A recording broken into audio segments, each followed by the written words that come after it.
बिस्मिल्लाहिर्रहमानिर्रहीम। मुहतरम नाजरीन, अस्सलामु अलैकुम वरहमतुल्लाहि वबरकातुहू। आप इस वीडियो में जान सकेंगे कि रोज़ा किस पर फ़र्ज़ है और किस पर फ़र्ज़ नहीं है।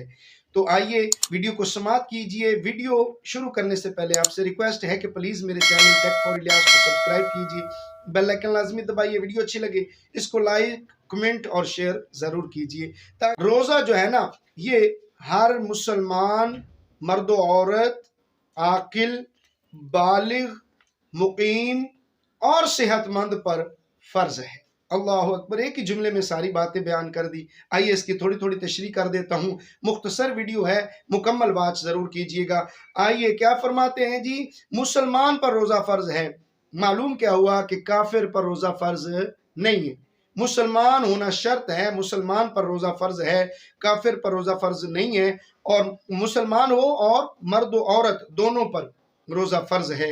और उसके बाद क्या जी, आकिल, अक्लमंद होना ज़रूरी है कि अक्लमंद पर रोज़ा फ़र्ज है। मजनू पर, पागल पर, मेंटल पर, दीवाने पर रोज़ा फ़र्ज नहीं है। जो अक्लमंद है, शऊर रखता है, अक्लमंद है, उस पर रोज़ा फ़र्ज है। जिसकी अक्ल ज़ायल हो चुकी है उस पर रोज़ा फ़र्ज नहीं है। उसके बाद है जी, बालिग होना शर्त है।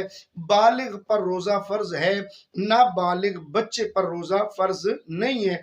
इसकी वजाहत फरमा दूं कि जिस तरह नमाज के मुतालिक आया है कि 7 साल का बच्चा या बच्ची हो जाए तो उसे नमाज के लिए तबलीग की जाएगी, उसे समझाया जाएगा, नमाज के लिए बुलाया जाएगा, नमाज की दावत दी जाएगी, नमाज सिखाई जाएगी ताकि वो नमाज पढ़े। इसी तरह जब वो 10 साल का हो जाए तो फिर सख्ती करके, मार पीट के, जबरदस्ती उसे नमाज पढ़ने पर आमादा किया जाएगा और नमाज पढ़ने के लिए उसे तैयार किया जाएगा। इसी तरह रोज़ा भी है कि जब बच्चा 7 साल का हो जाए तो उसे रोज़े के मुतालिक तालीम दी जाए, रोज़े के मुतालिक सिखाया जाए, रोज़े के मुतालिक नॉलेज दिया जाए, सिखाया जाए कि ये रोज़ा है, मुसलमानों पर फ़र्ज़ है, रोज़ा रखना चाहिए।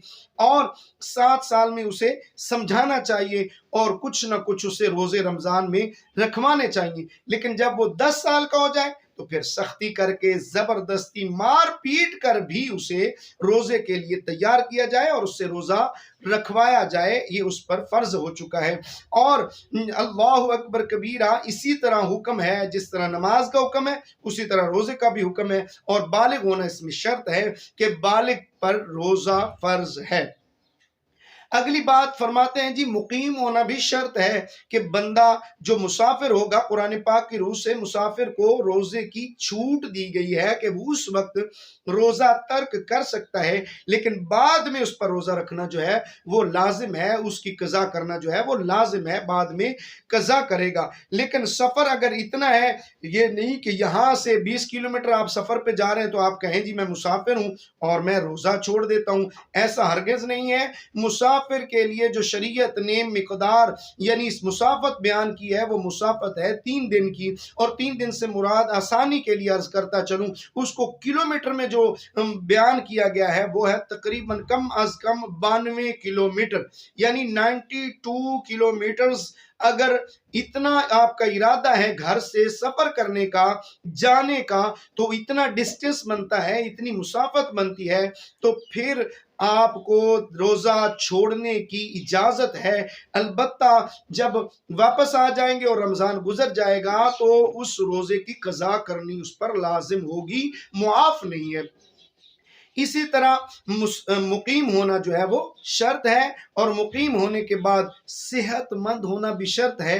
कुरान पाक में वाज़ेह तौर पे फरमाया गया कि बीमार को रोज़ा छोड़ने की इजाज़त है। अब बीमार होने से मुराद ये नहीं है कि हल्की सी सर में दर्द हुई, थोड़ा सा बुखार हो गया, थोड़ी सी कोई पेन हो गई, कुछ छोटा सा मसला बन गया तो उस पे बंदा बैठ जाए जी मुझे तो रोज़े की इजाज़त मिल गई है, मैं तो बीमार हो गया हूँ लिहाजा मैं रोज़ा छोड़ दूँ, ऐसा हरगिज़ नहीं है। बीमारी से मुराद ये है कि वो बीमारी ऐसी हो कि अगर रोज़ा रखने से वो बीमारी मज़ीद बढ़ जाएगी या रोज़ा रखने से उस बीमारी की वजह से बंदे की जान को नुकसान पहुंचने का खदशा है, तो इस सूरत में रोज़ा نہ رکھنے کی اجازت ہوگی، روزہ ترک کرنے کی اجازت ہوگی۔ یہ مختصر سی ویڈیو ہے، اس کو مکمل ضرور دیکھیے۔ مسلمان ہونا، مرد و عورت ہو، عاقل ہونا، بالغ ہونا اور مقیم ہونا اور صحت مند ہونا، یہ روزہ رکھنے کی شرائط ہیں۔ جس میں یہ ساری شرائط پائی جائیں گی تو اس پر روزہ رکھنا فرض ہے، تو وہ روزہ لازمی رکھے گا۔ اگر جان بوجھ کر روزہ چھوڑے گا تو اس کا بہت بڑا وبال ہے۔ انشاءاللہ الکریم اس پہ نیکسٹ ویڈیو بنائی جائے گی۔ دعا ہے کہ رب العالمین ہم سب کو نیک عمل کی توفیق نصیب فرمائے، آمین بجاہ خاتم النبیین صلی اللہ تعالی علیہ وآلہ وسلم۔